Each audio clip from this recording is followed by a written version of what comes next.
¿Cuál es ese error psicológico más común entre los que no son buenos inversores? Uno de ellos es el FOMO.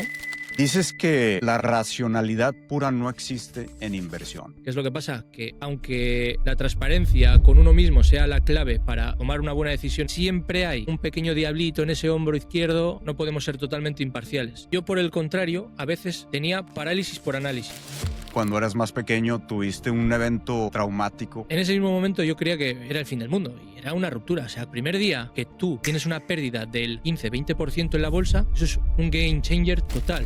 ¿Qué crees que es esa magia de la visualización? Yo cuando mis amigos me dicen, oye, voy a empezar a invertir, ¿qué hago? Tal, digo, lo primero que tienes que hacer es las preguntas correctas. ¿Y qué preguntas son? Y eso es un error que, por ejemplo, la gente no se para a pensar. Más que, no, yo invierto porque la inflación hay que ganarle porque si no perdemos. ¿Cuál es un red flag que lo tienes muy consciente tú como inversor? A mí me gusta comprar cuando la gente las odia. Hoy me acompaña en el estudio Mike Kager, creador de Detrás del Inversor, un espacio donde se habla de inversión desde un ángulo poco común, la psicología, conducta humana y lo que pasa dentro de la cabeza del inversor cuando nadie está mirando. Mike es un inversor autodidacta, curioso por naturaleza, con una visión muy clara. La bolsa es una consecuencia de entender cómo funciona el mundo y cómo nos comportamos dentro de él. Conversamos sobre por qué la racionalidad pura no existe en la inversión, cómo el autocontrol emocional y la coherencia con tus valores marcan la diferencia a largo plazo. También hablamos de la importancia de visualizar tu vida a 10 años antes de tomar grandes decisiones, de ir contracorriente cuando tiene sentido y de cómo transformar eventos difíciles en crecimiento personal y financiero. Quédate hasta el final. Mike comparte el mensaje que le dejaría a cualquiera que quiera invertir mejor durante los próximos 20 años. Arrancamos.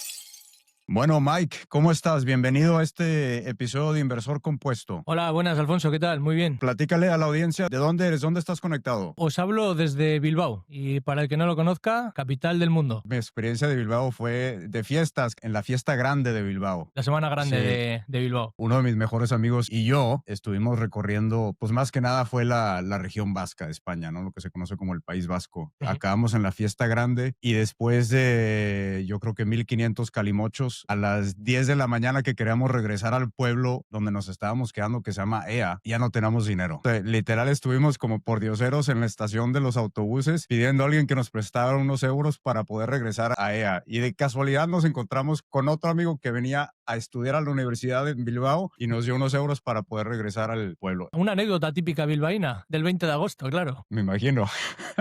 ¿Qué crees que se llevará la audiencia de esta conversación contigo que no aprenderán en ningún libro de inversión? Pues yo creo que un toque de pragmatismo. Y para que no sepa lo que es el pragmatismo, les invito a que vean la película Slumdog Millionaire. Y eso es el pragmatismo aplicado a la vida, de cómo una persona resuelve problemas complejos, entre comillas, a través de la experiencia vital. Y yo creo que nos podemos llevar una manera diferente de enfocar las cosas. Esperemos. Esta entrevista va a estar muy buena porque somos dos podcasters platicando que tenemos algo muy en común. Nos encanta entrevistar a otros inversores y yo creo que a los dos nos encanta el seguir aprendiendo, ¿no? Esa hambre por seguir aprendiendo y seguir ganando conocimiento. Y me gustaría preguntarte, Mike, ¿cómo llegaste tú a este mundo de la inversión? Yo creo que al final hay muchas maneras de llegar. La mía fue ese niño inquieto que llegaba a casa con ganas de ver programas como Cómo se hace, Por qué de las cosas, Cazadores de mitos. Un niño que siempre estaba pensando en el por qué, porque yo soy el preguntón de siempre. ¿Por qué? Porque me gustaba saber, me gustaba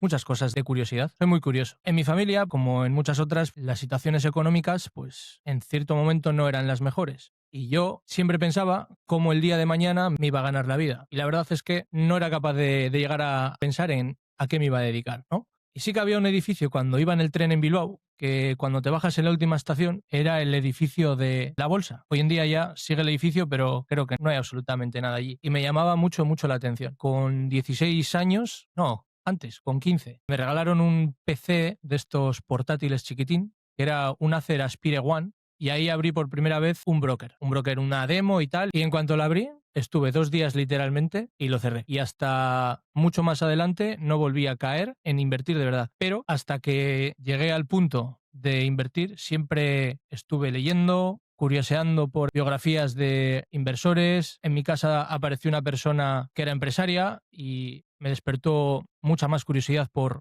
cómo se hacen los negocios, qué hay detrás de los negocios, qué personas hacen los negocios. Y cuando realmente fui avanzando, fui estudiando y me fui formando personalmente, me di cuenta de que me gustaba mucho el mundo de la empresa. Y cuando ya conseguí capital, pues me decidí a invertir. Pero de toda la vida siempre he sido el ¿a qué se dedicará esta empresa? Lo buscaba. ¿Qué hará este tío para ganar dinero? Lo buscaba. Entonces, pues por mera curiosidad. Y al final, como dice Adrián, pobre millennial, yo soy inversor por necesidad. Y en otro lado, por curiosidad. Curiosidad y necesidad. Y entonces, ¿a qué edad empezaste allá a invertir tu primer euro en la bolsa? ¿Mi primer euro en la bolsa o mi primer euro invertido? Porque mi recorrido invirtiendo no empezó exactamente en la bolsa, pero sí invirtiendo. Cuéntanos entonces cómo empezó invirtiendo. ¿En qué invertiste tu primera inversión? Una de las cosas que más me ha costado, que lo hablaremos después, es cambiar una mentalidad que tenía desde el principio y siempre lo veía desde un punto de vista catastrofista.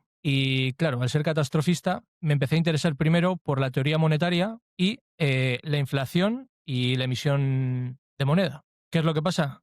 Que llegando ahí me interesé por el oro y por Bitcoin. Previamente el espíritu de comerciante ya me había nacido porque de chavalillo también, y esto lo hablaba también con Adrián, con Pobre Millennial, casualidad somos del mismo año, el tema de las Magic. No sé si has jugado alguna vez a las cartas Magic de Gathering, ¿sabes lo que es? No, ni idea. No, Pues no. es No un juego de cartas que, claro, tiene un componente un poquito especulativo, ¿no? Porque yo cuando era pequeño, pues compraba unas cartas para jugar con mis amigos, hacías un mazo y combatías, ¿no? Y ganabas, pues, el mejor. Pero Ok. había una revista que se llamaba la revista Serra, que te venían publicados los precios de las cartas que tú tenías y todas las ediciones anteriores. Entonces, los precios de mes a mes, cada edición que había de esa revista, ibas actualizando y ibas viendo que, por ejemplo, yo qué sé, me acuerdo de una carta que tenía, Acroma. Pues esa carta, un mes valía 10 euros, al mes siguiente valía 20. Y tú decías, ahí va, si he ganado 10 euros sin hacer nada, pero en verdad sí hacías, porque yo iba los domingos a la Plaza Nueva de Bilbao, estarías por allí de fiesta en tu época, Seguro.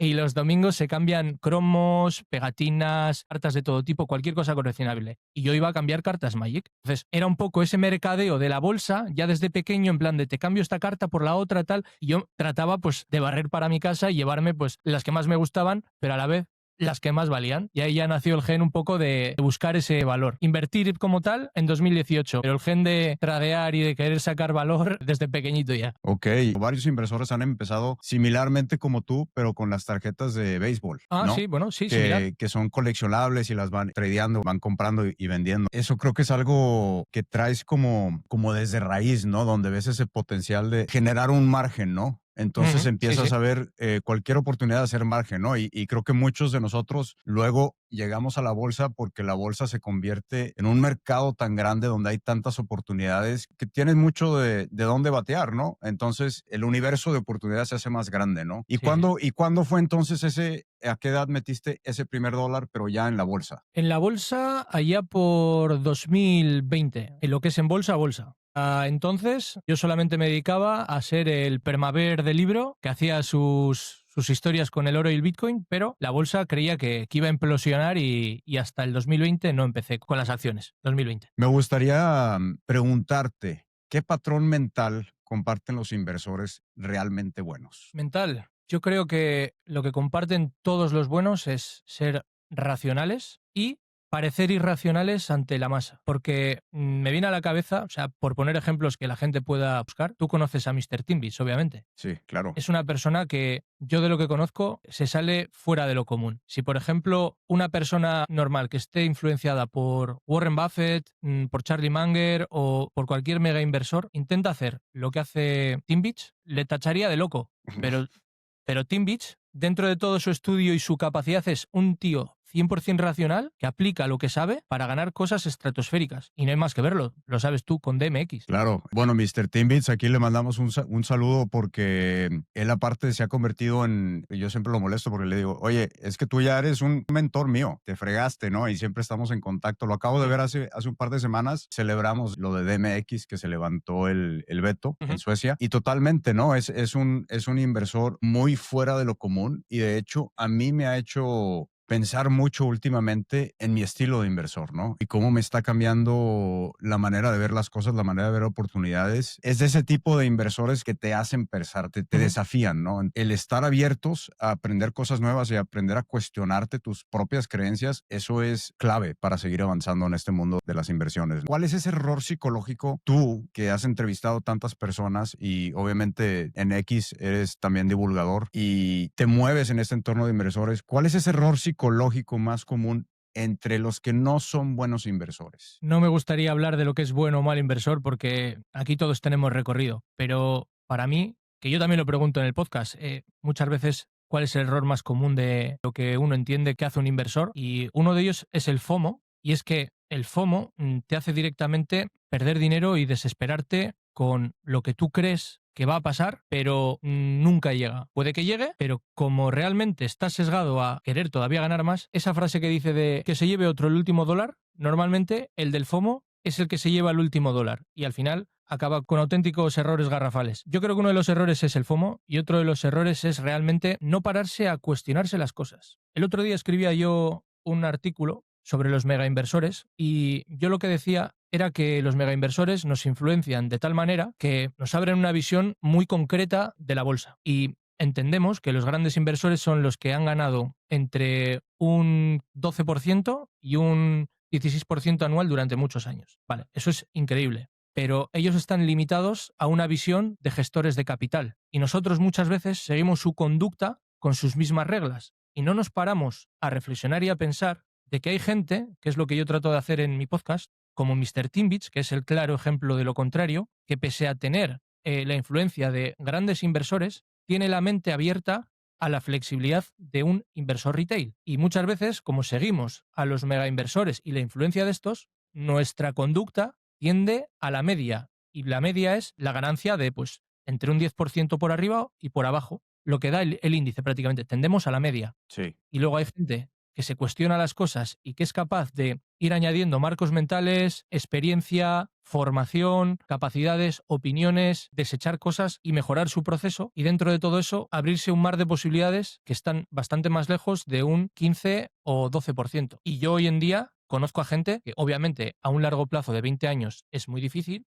pero que a un plazo menor y con los perfiles que tienen lo están consiguiendo. Y otro ejemplo de mi podcast es Gustavo, Mexican Investor, un tío que tanto en los años buenos como en los años malos es capaz de, gracias a una cosa que es muy importante que tiene él, que es la flexibilidad, estar por encima del índice siempre. De hecho, ahora, este año creo que ha subido hoy un post en X que lleva este año un más 50. Pero claro, Brutal, es que brutal. es que la diferencia se hace que el año en que cayó la bolsa, no sé si 21 o 22, él estaba en una menor caída, incluso por encima. Cosa que eso, a largo plazo, es donde realmente viene todavía una TIR mucho más alta. Y claro, o sea, al final lo que yo trato de decir es que el ser corto de mira, ser simplista, no pararte a pensar, a lo largo de todos los años de tus tomas de decisiones, va a repercutir en que tiendas a la media en vez de a tender a sobresalir un poquito. Y ese poquito es el 1% diferencial que si tú lo metes en la calculadora de interés compuesto, puede no ser un acierto, pero sí puede ser minimizar errores. Si tú eres capaz de eso, ese 1% a 30 años vista es la clave. Ser corto de miras y solamente ceñirte a lo que te dicen o a lo que está establecido, creo que es un error. Creo que hay que abrirse más. Es mi visión personal. Totalmente de acuerdo, Mike. Para los que no conocen la palabra FOMO, ¿cómo la definirías? Pues te la voy a definir como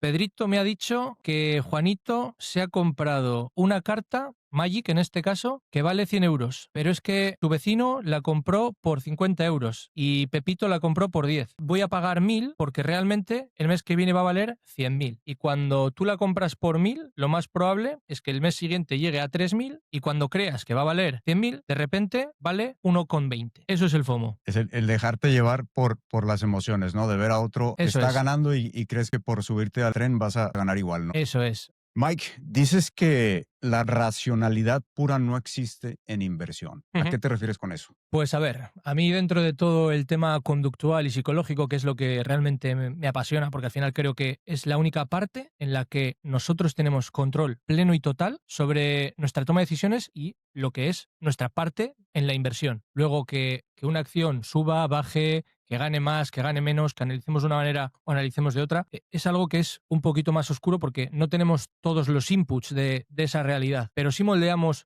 la nuestra para tomar una acción. Yo trato de ser racional en la medida de lo que puedo y cualquier inversor que haga un análisis de una empresa también. ¿Qué es lo que pasa? Que aunque la transparencia con uno mismo sea la clave para tomar una buena decisión y decir esto no y esto sí, siempre hay un pequeño pepito grillo o un pequeño diablito en ese hombro izquierdo que le contradice al ángel, esto no deberías hacerlo y esto sí deberías hacerlo. Entonces, siempre estás sesgado a algo, no podemos ser totalmente imparciales. Y aunque realmente muchos podamos querer ser 100% racionales o muchos pretendan serlo y digan que lo son, es totalmente imposible. Siempre va a haber un momento de flaqueza, siempre va a haber un momento en el que creas algo que realmente bajo tus propios valores no deberías de haberlo creído o tomado por hecho y al final actuamos en consecuencia y vienen pues otro tipo de errores. Por eso digo que dentro de la racionalidad es bueno ser también humilde y decir no voy a ser siempre frío, no voy a ser siempre la misma persona que ayer porque hoy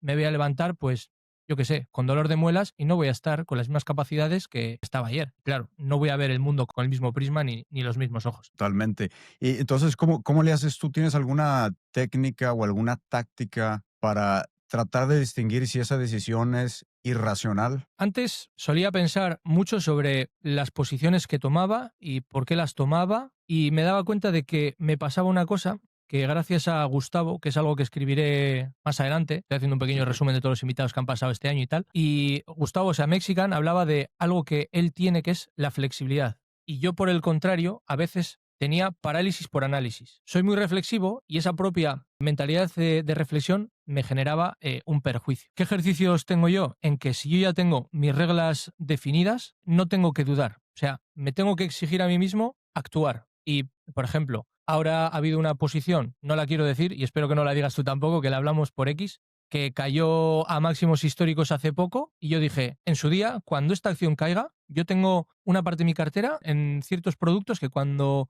cae otros que quiero, lo roto. Y fue, y en ese momento lo que me dije es, ¿será buena idea, no buena idea? Y en cuanto detecté ese pensamiento para decir, esto me ha pasado más veces, no pienses, actúa, acuérdate de Gustavo, pam, compra. Y no dude, los factores estaban de mi parte, ya había hecho el análisis previo, no hay nada que pensar, hay que actuar. No es mi rutina, pero es mi chispa que me hace decir, tú hacías lo contrario, ahora haz esto. Sí, yo creo que ahí tienes como un checklist mental, ¿no? Donde intentas no dejarte llevar tanto por las emociones, sino dejarte ya llevar tanto por qué has decidido El método. objetivamente lo que tiene que pasar. Ajá, exactamente, el método. Hablas que cuando eras más pequeño tuviste un evento traumático que lo Ujú. convertiste en una síntesis positiva. Cuéntanos cómo te cambió, qué te cambió de tu manera de ver la vida. Pues a ver, el evento no es un evento traumático totalmente, una pérdida total, sino que fue una ruptura, mi primera ruptura. Empiezas con 16 años una relación, te crees que vas a vivir en un cuento de hadas toda tu vida y con 16 años tú te crees que te vas a comer el mundo, que sabes todo del mundo porque eres un listillo y con 18 años ya vas viendo que el mundo es otro.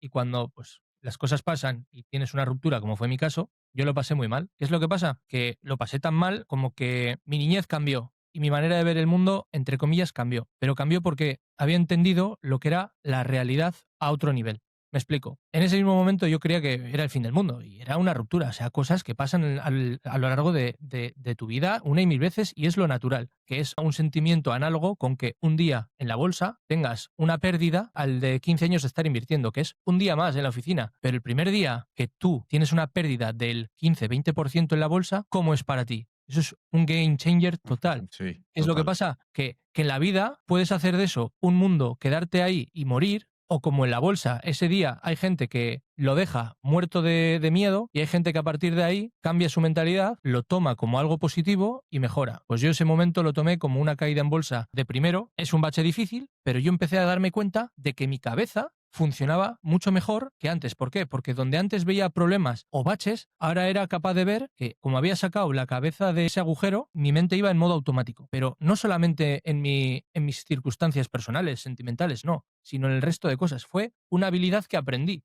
Y en la bolsa lo he aplicado, porque al final, si tú te anclas a un resultado negativo, te estancas en ese resultado y lo tomas como mantra, como es lo que tiene que pasar y me planto aquí. No puede ser. Tú tienes que, como en la vida, buscar la persona que case contigo, en las acciones tienes que buscar una ganancia futura y las acciones que casen contigo. Es todo conocimiento y de ahí nacieron muchas cosas buenas. Descubrí amigos que ya sabía que tenía, pero que eran maravillosos, y al final esa gente que en su día estaba en las malas, hoy está en las buenas, y la verdad que ese fue un pequeño bache para pasar de la niñez a la edad adulta y tener justo el prisma y el modelo mental adecuado para enfocar la vida adulta. O sea que fue fenomenal. Qué bien, qué bien. También dices que otra cosa que te ha ayudado mucho a ti fue visualizar tu vida a 10 años. Cuéntanos un poquito acerca de ese ejercicio. O sea, ¿qué crees que es esa magia de la visualización? ¿Qué es lo que pasa con ese proceso? ¿Qué es lo que pasa con ese Ujú. ejercicio que haces tú? Te voy a poner un ejemplo. O sea, últimamente, de hecho, estoy apuntando en un librito analogías que se me van ocurriendo, ¿no? Y tú imagínate, la gente que empieza a invertir, ¿no? Esa persona que empieza a invertir, normalmente, yo cuando mis amigos me dicen, oye, voy a empezar a invertir, ¿qué hago? Tal, digo, lo primero que tienes que hacer es las preguntas correctas. Me dicen, ¿y qué preguntas son? Digo, tú deberías de saber darme a mí esas respuestas. Le digo, ¿a cuántos años inviertes? ¿Por qué inviertes? ¿Para qué lo quieres? ¿Qué pasaría si un día cae?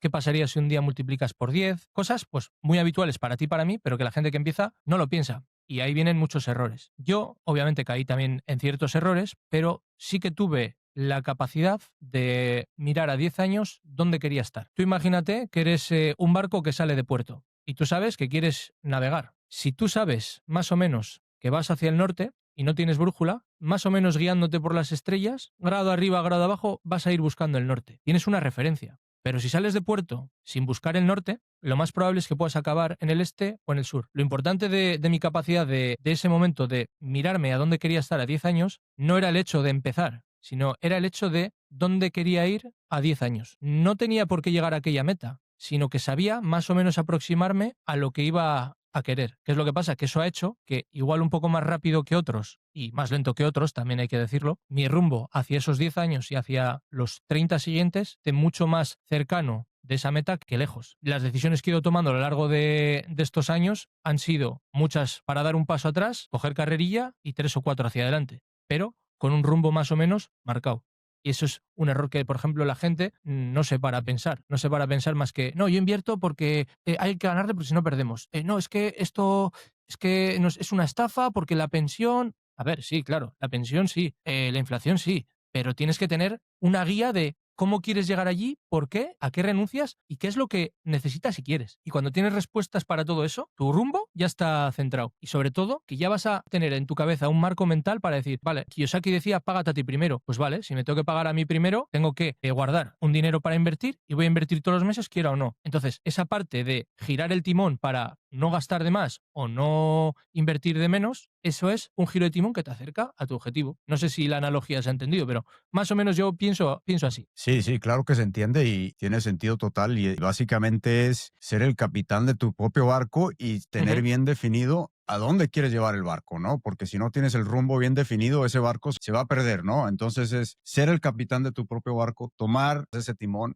y llevarlo al rumbo que tienes bien definido. Pero si no tienes ese rumbo bien definido, ese barco, quién sabe a dónde va a llegar. Va a llegar Eso a es. donde te diga el vecino, a donde tu jefe te quiera llevar, a donde tus papás te quieran llevar, igual y no es donde tú lo querías llevar. Mike, en lo personal, ¿cuál es esa faceta que más te ha costado mejorar como inversor? Pues ya he dado alguna pistilla, pero yo siempre he sido el típico permabear. Yo siempre he sido catastrofista, no en mi vida ni en mi visión general del mundo, que un poquito también, sino cuando pensaba en bolsa, los inputs que me venían, obviamente, tú lo sabrás también mejor que nadie, los clics son más efectivos cuando anuncias una catástrofe que cuando dices que no pasa nada. Los primeros inputs bursátiles que me empezaron a llegar y de productos que me empezaron a llegar a lo largo de mis primeros años de inversión, pues fueron de que todo iba a ir a la mierda. Y realmente, entre comillas, acertaron, que es por lo que Bitcoin y el oro fueron también. Pero ¿qué es lo que pasa? Que si me hubiera quedado anclado a ser siempre un permabear, hoy en día ni siquiera habría empezado a invertir en bolsa. Entonces, pasar de una mentalidad de que todo va a caer y no me voy a querer meter en bolsa porque está todo perdido, a decir, no puede ser que haya gente que esté ganando dinero, que el mundo siga, que hay empresas que se benefician tanto de lo positivo como de lo negativo, Y yo lo único que tengo que aprender es a eliminar la basura de mi cabeza y centrarme en lo que de verdad importa. El ejercicio de pasar de ver el mercado con un sesgo de implosión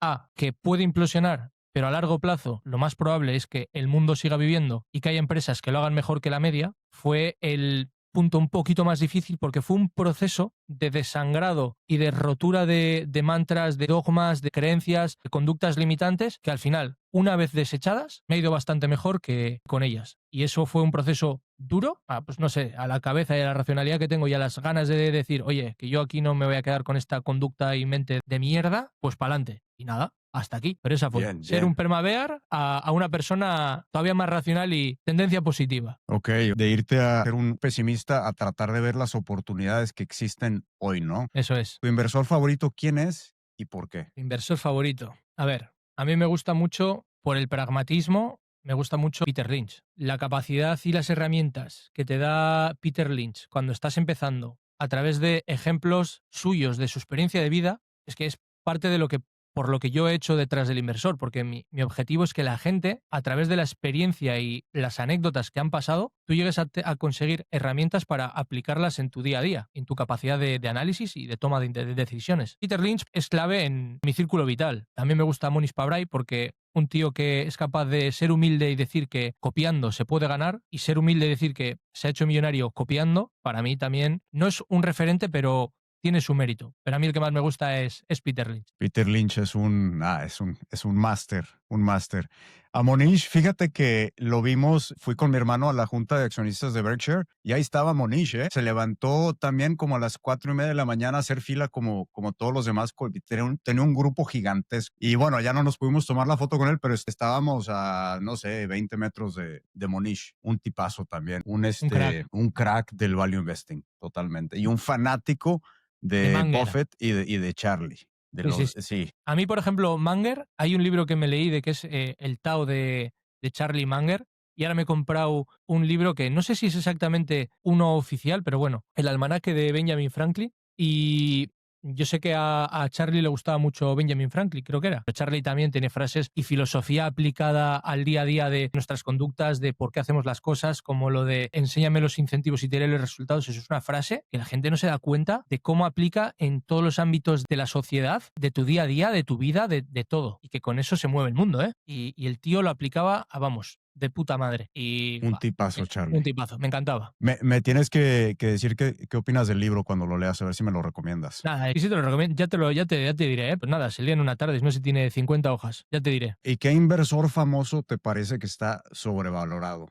Sobrevalorado, a ver, dame un abanico de opciones. Que ahora no me viene no ninguna a la sé, o cabeza. sea, por ejemplo, puedes decir, o sea, algún inversor como, no sé, por ejemplo, Michael Burry, ¿qué opinas de él, no? ¿O qué opinas de algún mira, otro? por ejemplo, como trato de enfocarme en lo que me aporta, desecho lo que no me aporta. Entonces, al sobrevalorado, digamos, tampoco me entra en el radar de mi información. Pero mira, por ejemplo, con Barry, yo creo que hay mucha controversia, porque realmente el tío, o sea, es como lo que hablábamos antes. Es un tío que tiene una capacidad de nadar a contracorriente, de ser racional dentro de lo que todo el mundo cree que es absurdo, pero acierta. Lo que pasa es que la gente le está viendo con el ojo crítico de que no ha vuelto a hacer la de la gran apuesta, no ha hecho un Big Short 2.0. Se ha puesto corto de Nvidia. A ver, que se haya puesto corto de Nvidia tiene una lógica muy buena para él, estoy seguro. No es tan tonto como para no acordarse de la frase de el mercado puede mantenerse irracional más tiempo que tú solvente. Obviamente si lo ha hecho es por algo. ¿Yo cuestionar a Barry? Pues yo creo que no soy quien para cuestionarle, pero sí soy quien para decir que lo que hace tiene mérito. Y equivocarse es de sabios, pero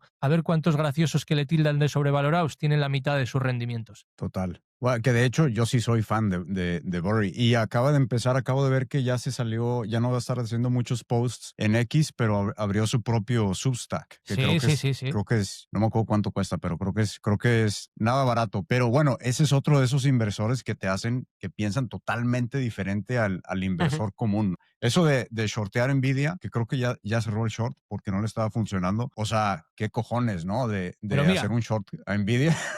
Pero mira, dentro de lo que estamos hablando y dentro de las capacidades mentales, hay varias cosas muy importantes a analizar. Por ejemplo, tiene las narices de llevarle la contraria al mercado. Se pone corto, toma acción. Dentro de esa acción es flexible y dice, no me va bien, cierro. y está matando tanto sus pérdidas, no se hunde, y está dejando a un lado su ego, porque ya me diréis vosotros, ¿quién no ha criticado a Barry? Por ego, por chulería y por descaro podría mantener esa posición, pero no lo ha hecho. Esa flywheel de virtuosidad que tiene, ese comportamiento, le ha limitado las pérdidas, pero si llega a acertar por haberse mantenido a contracorriente, todo el mundo le estaría haciendo la ola, pero nadie se da cuenta de que es un acierto haberse retirado a tiempo. Y por ejemplo, en la comunidad hay otro chaval que también la ha sorteado y ha hecho un análisis muy bueno de por qué lo hizo, y todo el mundo le ha dado palos, pero de sabios también es reconocer que se ha equivocado y que realmente su análisis no era malo. Lo que era malo era su toma de esa posición en ese momento. Pero ojo, ole por la gente que es capaz de decir, me he equivocado o no es el momento. Porque aquí, venga, que salga aquí el listillo a decirme que no hay muertos y negativos y números rojos en la cuenta, ¿eh? No hay que ser hipócrita. Yo a Barry, mis respetos. Y a la gente que tiene esa capacidad, había más. Totalmente. Y al que no conozca a Burry, hay una película muy buena que se llama The Big Short. Ujú. Pueden conocer un poquito de lo que está hablando Mike, de lo que hizo en el 2007, creo que fue con la crisis de las hipotecas en Estados Unidos y cómo jugó pues sí, fue un arbitraje Esa posición. contracorriente, que se posicionó totalmente contra los bancos grandes y no, es una historia que ni se las voy a contar a detalle porque la película la cuenta muy bien y está muy buena. Tiempo. Si estás encontrando contenido de valor, asegúrate de suscribirte a este canal para que no te pierdas de ningún episodio. No olvides de darnos 5 estrellitas y compartirlo con alguien que crees que le pueda servir. Así me ayudas a seguir divulgando esta educación financiera que tanto necesitamos. Gracias por acompañarme. Sigue disfrutando de este episodio. Pasemos página. Me gustaría que nos platiques cómo invierte Mike. Te quiero preguntar acerca de tu pastel de inversión. ¿Cómo tienes dividido tu pastel personal de inversiones? Ya sea no me tienes que hablar de dinero, pero háblame de porcentajes. ¿Cómo lo divides? Yo, para que te hagas una idea, te puedo decir más o menos por encima la estructura de mis carteras, porque realmente también he dicho que me costó pasar de una mentalidad de oso a una mentalidad de lo que venga. Si viene oso, oso, y si viene toro, viene toro. Y yo tenía una cartera en un broker con un saldo negativo y llevaba un año largo, casi 2, con pérdidas en esa cartera. Entonces lo que hice yo fue, mientras tenía esa cartera, abrí otra y apliqué la regla de Pareto, un 80-20. El 20 representaba mi cartera en pérdidas y el 80 iba a representar la otra cartera. Y yo me fui exigiendo poco a poco pasar de las posiciones que tenía, que eran empresas que no conocía, principalmente ligadas al oro y a minería de Bitcoin, para que os hagáis una idea. O sea, os podéis imaginar qué pedazo de mierda de cartera tenía cuando aquello.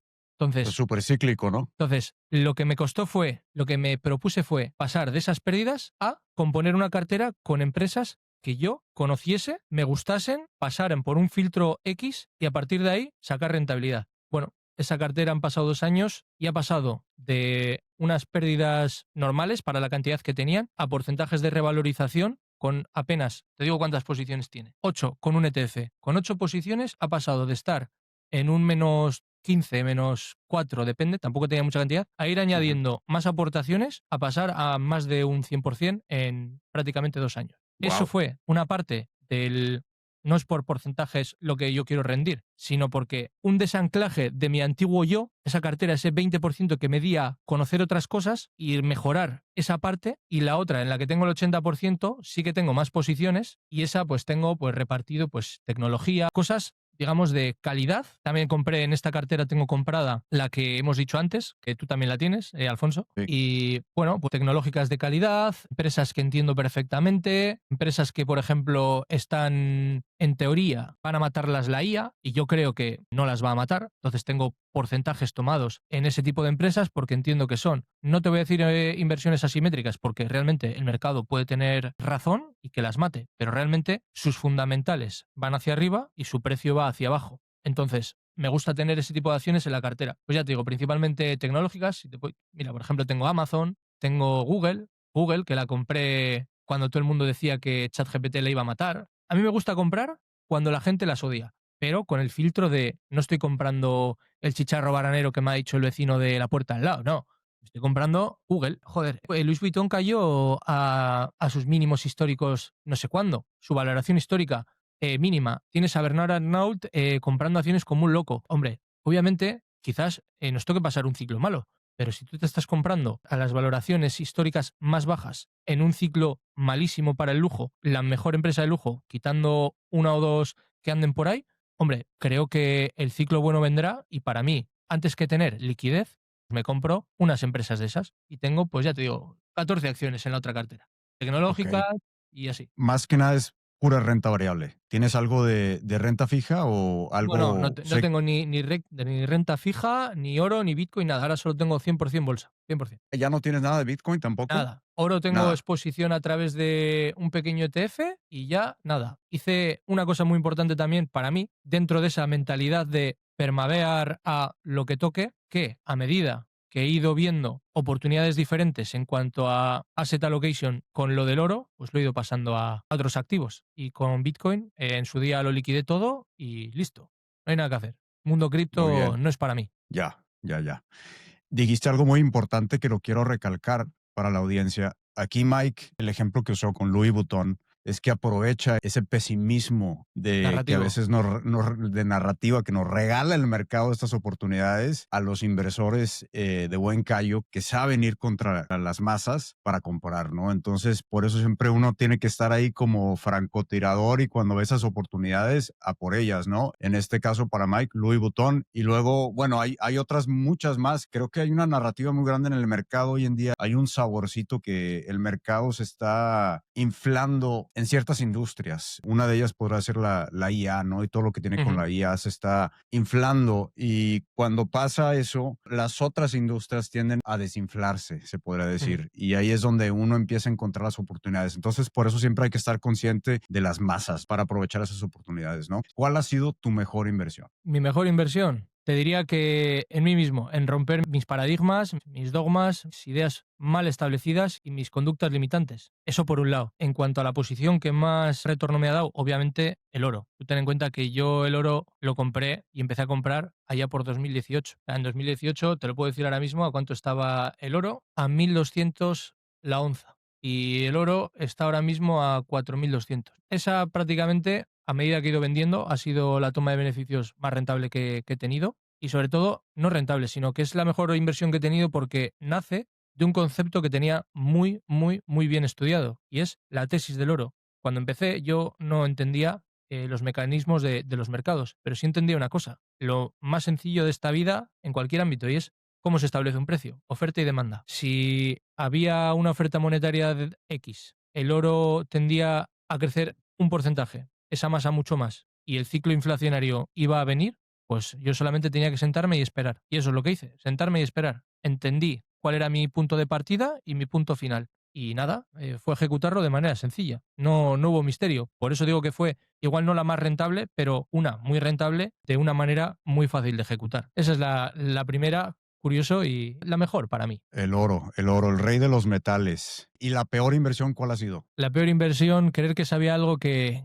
realmente no sabía. Porque mira, ahora que te estoy diciendo esto, tú te crees que por conocer cómo, bueno, conocer, ojo, me estoy aventurando a dar por hecho de que sé cómo funciona el mercado del oro, que hay muchos tejemanejes por detrás y muchas X por destapar. Pero bueno, vamos a pensar que yo partía de que sabía cómo funcionaba el oro, pero que sepa cómo funciona el oro no me da la capacidad para saber cómo funciona la industria de las mineras de oro. Entonces, ¿qué es lo que dije yo? Bueno, pues como con el oro me está yendo bien y el paradigma entiendo que es el mismo, pues voy a invertir en mineras de oro. Pues nada, me puse a investigar un poquito sobre mineras de oro, tal, para aquí, para allá, y claro, me comí una parte del ciclo que fue muy mala. Y ahí hubo alguna minera de oro y alguna minera de plata que me comí por el camino y la lié gorda. Gorda en el sentido de que obviamente las caídas eran abultadas, pero como tampoco soy ningún loco, el impacto en la cartera no fue muy grande, pero sí fue un impacto psicológico. Ahí te das cuenta de que un activo no tiene nada que ver con el otro, aunque el subyacente sea, bueno, nada que ver. Tiene que ver, pero las dinámicas son diferentes. Y otra empresa con la que me di, que acerté la tesis,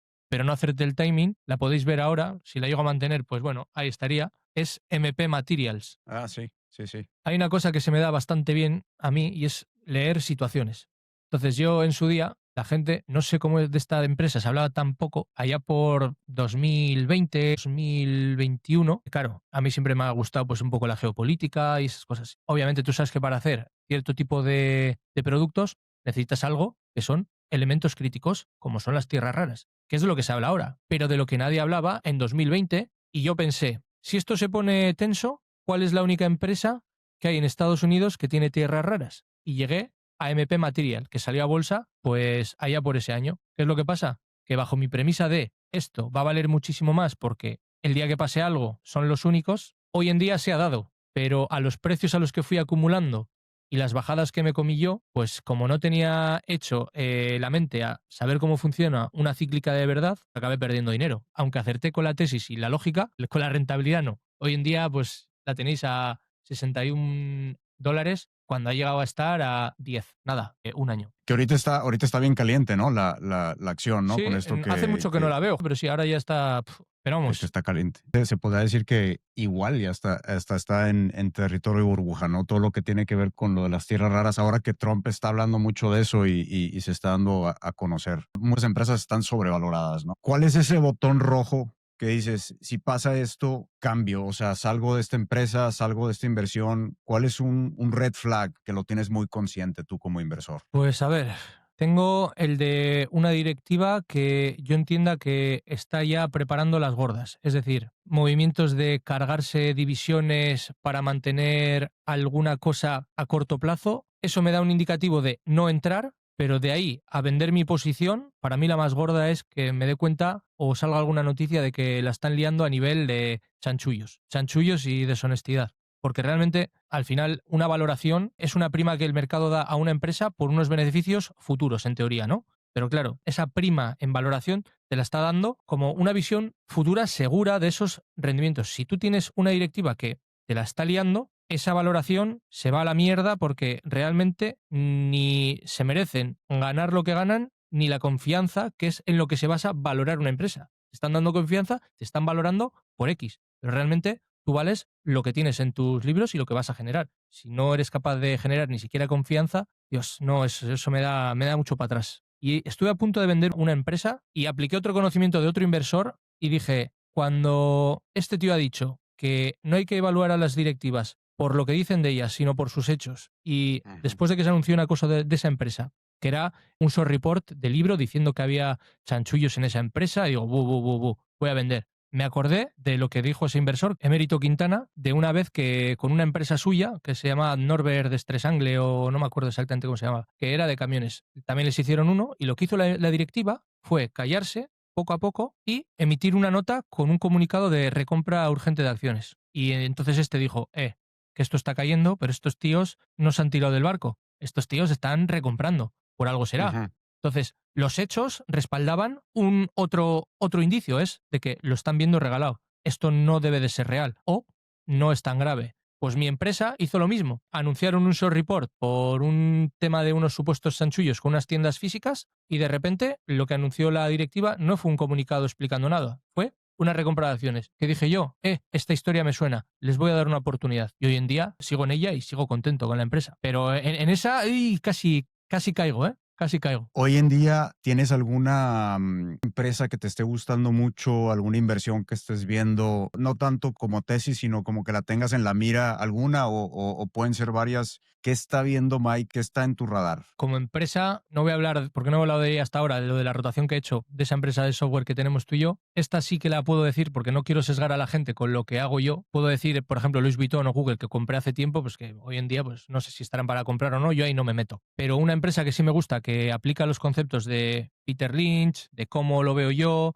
de cómo la tengo estudiada, de cómo me gustan sus productos, de cómo entiendo que a la gente le están gustando cada vez más sus productos, es On Holdings, ticker On, que para el que no la conozca, es una marca de zapatillas deportivas y de ropa deportiva premium. No sé si habéis visto, por ejemplo, a la número 1 del mundo, a la polaca Swiatek, que la patrocina On, por ejemplo, unas zapatillas muy vistosas, con un enfoque tecnológico premium y la verdad que de alto rendimiento, que está consiguiendo cosas y a mí me gusta mucho porque fue entrar en una tienda, ver cómo había colas, que cumplía el patrón de Peter Lynch, la gente se desvivía por comprar las zapatillas, cómo te atendían los dependientes, la disposición, el marketing, el producto. Yo tengo varias, no sé, esa empresa para mí tiene un algo, pero tiene un algo porque es como la unión de conceptos de los que iba hablando Peter Lynch y que luego veo que los fundamentales están acompañando a la empresa, la ejecución está siendo buena y sobre todo donde otros están bajando guidance, bajando márgenes, haciendo promociones, te sale On, te sube todos los trimestres los guidance, te bate todos los trimestres las previsiones, te dicen que no van a hacer descuentos en sus tiendas, están aumentando la capacidad de producción, están ejecutando bien con buenos márgenes y la acción cae. Pues yo la veo bien porque mientras la acción cae y los fundamentales suben, y conozco la empresa, pues a mí me encanta, la verdad. Que la gente le eche un vistazo porque los productos son muy fáciles de ver y si te gusta, pues oye, ahonda en conocer la empresa. Peter Lynch habla mucho de invierte en lo que puedes ver, en lo que puedes conocer. Entonces, si vas al centro comercial y ves que todo el mundo está usando estos tenis on, esta marca on, ráscale por ahí, métete a ver ahí, métete a la tienda, métete a ver el producto, cómprate unos tenis para que los pruebes y luego ponte a analizar la empresa, ¿no? Eso es a lo que te refieres, ¿no? Con el Eso es, estilo de Peter lo has Lynch. descrito y lo has sintetizado fenomenal, la verdad, muy bien. Sí, sí, eso es, tal cual. Y ahora, mira, es que me decías tú, estuviste en China y viste a mexicanos con tenis on, lo empiezas a ver por todos lados. Yo estuve en Colombia está súper de moda lo de on, acá en Canadá donde yo vivo está bien de moda también lo de on. No me he estudiado mucho la empresa yo todavía como tú, pero la vamos a estudiar, la vamos a platicar más. Entonces, on, ¿ya la metiste a cartera o apenas la Sí, estás sí, yo ON la tengo desde hace bastante y de hecho, a título personal, tampoco tenéis que hacer lo que haga yo, desde luego que no, no quiero sesgar a nadie. Cuando cayó el 10 de noviembre a los mínimos ahí en la media móvil de 1000 sesiones, yo amplié más, tenía un poquito de capital por ahí suelto y nada, ahí amplié un poquito. Y mira, casualidad, pero entonces resultados después y subió, que es algo que ni me va ni me viene, o sea, de verdad, yo solo trato de acumular porque espero y creo que a largo plazo lo puedo hacer bien. ¿Me dio una oportunidad? Pues entré con un poquito más. Muy bien, pues la vamos a estudiar muy a fondo. Vamos a dejar también el ticker en las notas del episodio para el que la quiera estudiar. Siempre decimos, estamos simplemente platicando, no son recomendaciones de inversión. Cada quien que haga su propia gestión, su propia investigación e inviertan bajo sus propios riesgos. Mike, ¿alguna otra que quieras compartir? Es de la que hablaba antes de lo de la directiva y demás, que se llama Oddity Tech, ticker ODD. Y esta lo que se dedica es a la industria del cuidado personal a través de cremas y productos de maquillaje. Con sus dos marcas principales que tenía en su día, eran Il Maquillage y Spoiled Child. Ahora tienen una tercera que se va a dedicar al cuidado de la piel con productos de grado médico. Tienen todo han sustentado en tecnología y en venta online. Entonces, ¿qué es lo que hace esta empresa? Pues donde tú vas a comprar, yo qué sé, una base de maquillaje al Ulta Beauty, ¿no? Lo compras por internet. Tienen sus propias marcas, sus patrones de reconocimiento de información. Con esa información lo que hacen es crear nuevos pipelines de productos y darles más rápido a los clientes los productos que necesitan. Y con esta tercera marca, pues van a tratar de hacer eso por 10. Ok, perdón, no te entendí bien lo de Ulta Beauty. ¿Está ligado con Ulta? No, por ejemplo, Ulta No. Beauty es un retailer, ¿no? De bases de maquillaje, de cremas. O sea, tú tienes que ir físicamente a Ulta Beauty. Lo que Ya. hace Oddity es tener sus propias marcas a través de sus marcas que son filiales, digamos. Oddity es la matriz y tiene Il Maquillage, que es la marca de maquillaje. Tiene Spoiled Child, que es la marca de cuidado personal y cremas para hidratantes, serum y demás. Y ahora han abierto una tercera. Claro, lo que se basa el algoritmo de crecimiento de esta empresa es en generar datos de venta y de los usuarios para darles nuevos productos al mejor precio, al mejor servicio y tal. Pero siempre online. Es decir, rompe mucho con el paradigma de vas a la tienda, te pruebas el maquillaje, pruebas uno, el otro. Aquí lo hacen de otra manera. Solo 100% online, enfoca. solo venden 100%. online. Eso es, 100% online. Ok, eso sí es súper diferente, pero bueno, ahí te baja ese costo de gastos fijos, ¿no? De tener una tienda, un retailer, pues es un modelo que rompe con el modelo de negocio tradicional, ¿no? Eso es. Y que muchas veces lo más importante para un productor de bienes, como este caso puede ser la industria del cosmético o incluso la de los almacenes de tipo Walmart y Costco, tener poder sobre el lineal. Si tú no tienes poder sobre el lineal, puede que el retailer, como el Ulta Beauty de turno, no esté poniendo bien los productos de L'Oreal, por ejemplo. En este caso no tiene ese problema Oddity, porque el lineal es lo que tú quieras enseñar a esa persona con los patrones de búsqueda, con su conducta online y con lo que necesite. Y con el reconocimiento, por ejemplo, con tecnología que tiene a través de reconocimiento facial. A mí me gusta la empresa, llevo tiempo en ella, ahora no está pasando por sus mejores momentos, pero están ejecutando muy bien. La directiva, he tenido muchas dudas con ellos, han demostrado otras cosas y yo ahí la tengo desde hace mucho tiempo. Y si queréis hablar mucho, o sea, si queréis investigarla, hay un chico en Substack y en X que se llama Lorenzo Bastianelli, que la conoce, no te voy a decir mejor que yo, pero casi. Y tiene unas tesis y análisis muy buenos de Oddity. Ok, la checamos. Entonces el ticker es ODD. ODD, Oddity Tech. ODD, perfecto. Mike, estás haciendo un proyectazo con esto que tienes de tu canal de Detrás del Inversor y me gustaría que nos platiques un poquito acerca de ello. Te voy a hacer algunas preguntas, me quiero meter, quiero que la gente conozca el proyecto que tienes. ¿Qué es eso? ¿Qué te motivó a empezar este canal y qué es lo que intentas compartir con el canal de Detrás del Inversor? Pues un poco como había comentado hasta ahora. O sea, al final yo soy una persona que, por desgracia, mi entorno no tiene esta pasión que tengo yo por el mundo de la empresa, por el mundo de la bolsa y sobre todo que la gente cuando habla de bolsa y de empresa se cree que estás hablando, pues, y te hablo desde España, ¿eh? Igual en Canadá es diferente. Se creen que estás hablando con un especulador malvado que es egoísta y que solo quiere ganar dinero a costa del resto. Y a mí en la inversión se me cubre la necesidad de aprender, de saber cómo funcionan las cosas, de conocerme a mí mismo, porque tengo que hacer un esfuerzo muy grande para mejorar mi conducta y por el camino aprendo a aplicar cosas que en mi día a día me sirven. El cómo comportarme, cómo ver con un foco diferente las cosas que pasan, claro, es una cosa que me enriquece mucho. Entonces, como no puedo hablar con nadie de esto, porque no tengo a nadie a mi alrededor, tuve que pensar la manera en la que podía seguir enriqueciéndome, porque claro, se me acababan ya las vías, necesitaba más inputs. Y dije, bueno, pues yo creo que una manera es aunar algo que me habló, que yo sabía más o menos algo del tema, pero el concepto de Ikigai, de haz lo que te gusta, lo que vale. No sé si conoces un poco el concepto del Ikigai o algo así creo que me explicó Mexican Investor, Gustavo. Y ¿De liquidai? ¿Cómo Ikigai, se dice? Ikigai Ikigai. No, es nos explicas. a ver, es como un concepto, no sé si es japonés, lo que amas, lo que el mundo necesita, lo que la gente quiere y en lo que eres bueno. Entonces yo, Ah, ya entendí. es como un diagrama que aúna conceptos y dentro de esos límites que hay dentro de ese diagrama, pues es el Ikigai, lo que une todo. Pues a mí, por ejemplo, amo aprender, creo que la gente necesita un foco diferente para también poder aprender, creo que soy bueno transmitiendo mi pasión por hacer lo que hago y así una amalgama de conceptos. Empecé este podcast principalmente por egoísmo puro para seguir aprendiendo yo.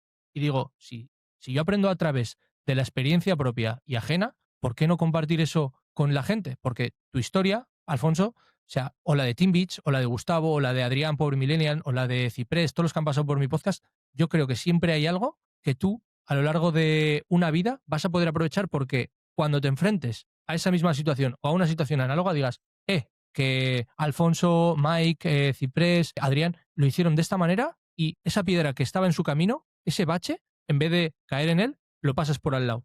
Y eso es una ganancia marginal a lo largo de muchos años. Y dije, bueno, pues voy a tirar con ello. Aprendo yo, divulgo, los demás también pueden aprender y esas historias de gente que al final son como tú o como yo, no se quedan en el tintero. Y así empezó esto. Un día hablé con Noeli, un grande, o sea, un fenómeno, si puedes traerlo aquí porque es un crack. Y mira, hasta aquí.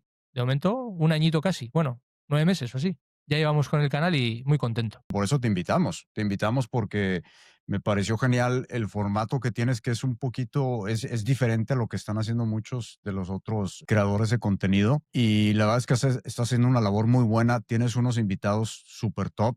Mencionaste, de hecho, a uno de ellos que va a venir al canal, que es Gustavo. Nos aceptó la Mexican. invitación también de Mexican de venir al canal. Entonces, estamos programando la entrevista. Un fenómeno. La verdad que Gustavo es para quitarse sombrero con el tío, ¿eh? O sea, ese sí que es humildad, porque ya lo he dicho antes, o sea, un tío que en los peores años entre de los últimos 5 años, los peores años, haya sido mejor que el mercado y cuando el mercado era alcista sigue siendo mejor que el mercado, cuidadito porque no son cosas menores. Da igual la cantidad que gestione. El día que tenga que gestionar más o menos, lo hará. Pero esa capacidad no la tiene mucha gente, ¿eh? De verdad. No la tienen. Y es un crack de tío. O sea, me cayó fenomenal. Y solemos hablar de vez en cuando y fenomenal. Tu canal es diferente y creo que hoy en día hay gente que está muy obsesionada por lo de la marca personal. Cuéntame tú por qué decidiste ser anónimo. Mira, para que te hagas una idea, yo no tengo ni redes sociales a nivel personal. Me abrí X en su día porque era otra vía para aprender de inversiones, porque buscando por YouTube, buscando por tal, siempre salía mi perfil en X, tal, y digo, joder, todo el mundo tiene Twitter. Entonces, necesito Twitter porque si no, no me entero de cosas que me interesan, porque yo veía que había gente que compartía hilos de cómo invertir en tal, cómo hacer cual, y yo me lo hice. Ya tenía bagaje, pero no había llegado a tener ningún perfil de nada. Me hice ese perfil con la idea de seguir aprendiendo, pero me lo hice, ya te digo, sin enseñar mi cara, porque obviamente no me gusta ser conocido, me gusta mucho mi privacidad y sobre todo estar detrás de una imagen como puede ser la del Mike que veis en la portada, me da la capacidad de ser yo mismo, no realmente pensar en el día de mañana qué pueda pensar mi vecino, qué me va a decir no sé quién. Me quita una presión que de otra manera pudiera tener. No es por presión solamente, es por el hecho de que no necesito una marca personal para transmitir mi conocimiento. Sí que es verdad que obviamente tenemos neuronas gemelas, como decía Timbich, y lo que vemos empatizamos mucho más con una cara que con una imagen. Pero yo no busco empatizar con mi cara, yo busco un impacto en tu conducta y en ti.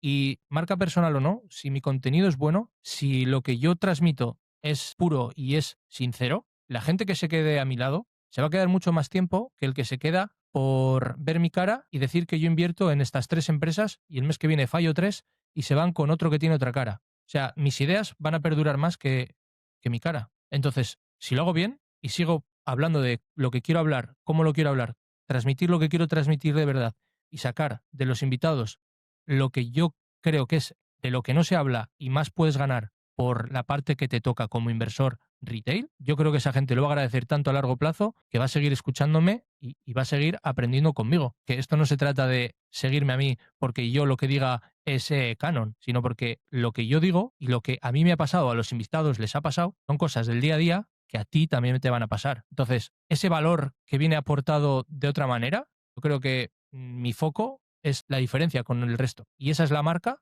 que no creo que nadie pueda competir hoy día con ella, porque nadie está hablando de esto realmente, o desde este punto de vista. Y no me gusta exhibir mi preciosa cara. Entonces, pues nada, confío más en mi mensaje que en mis dotes de modelaje. Entonces, ahí está todo. Venga, me encanta, Mike, me encanta la explicación que diste.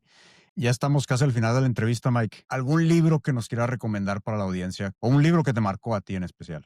Pues a ver, un libro que me marcó, Padre Rico, Padre Pobre, que este se lo ha leído todo el mundo, es el que me marcó ya a decir, este marco mental ya lo tengo. Y a partir de aquí, a mejorar. No te enseña a invertir, pero te define el concepto. Y para mí ese, obviamente, me sirvió de mucho. Luego los de Peter Lynch, pero uno que también me ha gustado mucho es El Tao de Charlie Munger, que es un libro en el que tiene una serie de frases a lo largo de toda la vida de Charlie Munger y va contando pues anécdotas, pues como lo que hemos dicho, enséñame los incentivos y te diré los resultados, o cosas como con una mala persona nunca deberías hacer negocios, o ese tipo de frases que dices, son como los refranes que hay en español, que son unas frases de filosofía que realmente sintetizan un gran conocimiento. Y todo lo de Charlie, la verdad que me encantó mucho ese librillo.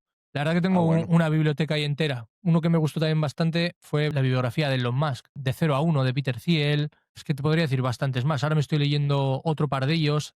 Piensa rápido, piensa despacio, para el tema de la conducta. Los 7 hábitos de la gente altamente efectiva. Podría decir muchos, pero principalmente esos. Bueno, vamos a dejar los links también dentro de las notas del episodio. Gracias por las recomendaciones, Mike. Si la gente te quiere seguir la pista, ¿cómo te pueden encontrar? Pues nada, a través de YouTube como Mike CAGR, detrás del inversor, en Spotify lo mismo, y para un tratito más personal y el día a día, en X, Mike CAGR, y tengo un pequeño Substack que de vez en cuando escribo reflexiones, nada del otro mundo, pero sí también le doy un poco de vía suelta a comunicarme de otra manera. Perfectísimo. De igual dejamos el link para los que te Sí. quieran conectar contigo. Y bueno, Mike, ya llegando al final, si nadie pudiera ver tus contenidos mañana, ¿qué mensaje quisieras que sobreviviera? Duda y no tengas miedo de ir a contracorriente. Nadar a contracorriente es difícil, pero ser el clavo que sobresale aún más. Pero el clavo que sobresale recibe martillazos, pero a largo plazo ser un poquito diferente a la media puede mejorar mucho tus resultados. No hay que dar todo por hecho, hay que cuestionarse las cosas, reflexionar